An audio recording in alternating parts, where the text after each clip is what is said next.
ಮಾಜಿ MLC Dayanand Reddy kidnap ಕೇಸ್ಗೆ ರೋಚಕ twist ಸಿಕ್ಕಿದೆ. ಈ ಅಪಹರಣದ ಹಿಂದಿನ ರೋಚಕ ಮಾಹಿತಿ ಕೆದಕಿದಾಗ ದಯಾನಂದ್ ರೆಡ್ಡಿ ಅವರ ಎಡವಟ್ಟು ರಿವೀಲ್ ಆಗಿದೆ.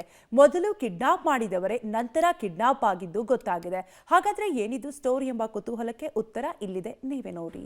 ಮಾಜಿ ಎಂಎಲ್ಸಿ ದಯಾನಂದ್ ಅಪಹರಣ ಕೇಸ್ಗೆ ಟ್ವಿಸ್ಟ್. ಹೊಸ ಕಾರಿಗೆ ಅಪಘಾತ ಮಾಡಿದ್ದಕ್ಕೆ ಮಾಜಿ ಸೈನಿಕನ ಕಿಡ್ನಾಪ್. ಮೊದಲು ಅಪಹರಣ ಮಾಡಿದ್ದವರೇ ನಂತರ ಕಿಡ್ನಾಪ್. ಮಾಜಿ ಎಂಎಲ್ಸಿ ದಯಾನಂದ್ ರೆಡ್ಡಿ ಕಿಡ್ನಾಪ್ ಕೇಸ್ಗೆ ಬಿಗ್ ಟ್ವಿಸ್ಟ್ ಸಿಕ್ಕಿದೆ. ಈ ಕಿಡ್ನಾಪ್ ಸ್ಟೋರಿ ಹಿಂದೆ ರಸ್ತೆ ಅಪಘಾತ ಹಾಗೂ ಅಕ್ರಮ ಬಂಧನದ ಹಿಸ್ಟರಿ ತೆಗೆದುಕೊಂಡಿದೆ.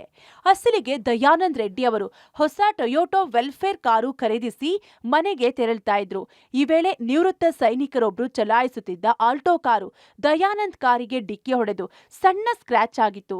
ಇದರಿಂದ ಕೆರಳಿದ ದಯಾನಂದ್, ಏಯ್ ಕಣ್ಣು ಕಾಣಲ್ವೇನೋ ನಿನಗೆ, ಇದು 2 ಕೋಟಿ ಬೆಲೆಯ ಗಾಡಿ ಕಣೋ ಎಂದು ಆ ನಿವೃತ್ತ ಸೈನಿಕನಿಗೆ ಆವಾಜ್ ಹಾಕಿ ಹಾನಿಗೆ ಹಣ ನೀಡುವಂತೆ ಒತ್ತಾಯಿಸಿದ್ದಾರೆ. ಇಷ್ಟಕ್ಕೆ ಸುಮ್ಮನಾಗದ ದಯಾನಂದ್ ರೆಡ್ಡಿ ಅಪಘಾತ ಎಸಗಿದ ನಿವೃತ್ತ ಸೈನಿಕನನ್ನ ಅಕ್ರಮವಾಗಿ ತಮ್ಮ ಕಚೇರಿಯಲ್ಲಿ ಕೂಡಿ ಹಾಕಿದ್ರು.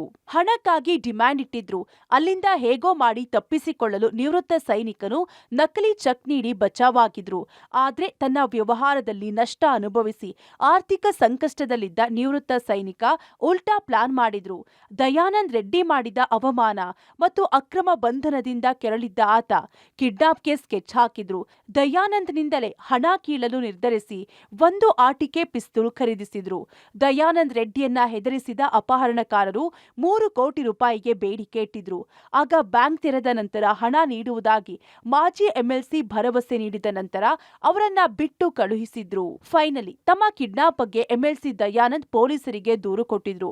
ಫೀಲ್ಡ್ಗೆ ಇಳಿದ ಸೂರ್ಯ ಸಿಟಿ ಪೊಲೀಸರು ತಕ್ಷಣ ಹಣದ ಬ್ಯಾಗ್ ರೀತಿಯ ಸನ್ನಿವೇಶವನ್ನ ಸೃಷ್ಟಿಸಿ ಯೋಜಿತ ರೀತಿಯಲ್ಲಿ ಕಾರ್ಯಾಚರಣೆ ನಡೆಸಿ ಕಿಡ್ನಾಪ್ ಮಾಡಿದ್ದ 4ರನ್ನ ಕೆಡ್ಡಾಕೆ ಕೆಡವಿದ್ದಾರೆ. ಕಾಸಿಗಾಗಿ ಕಿಡ್ನಾಪ್ ಮಾಡಿದ್ದ ಕಿಡಿಗೇಡಿಗಳೀಗ ಕಂಬಿ ಎಣಿಸುತ್ತಿದ್ದಾರೆ. Narasimhamurthy, Gavi Nagamangala, crime bureau, public TV.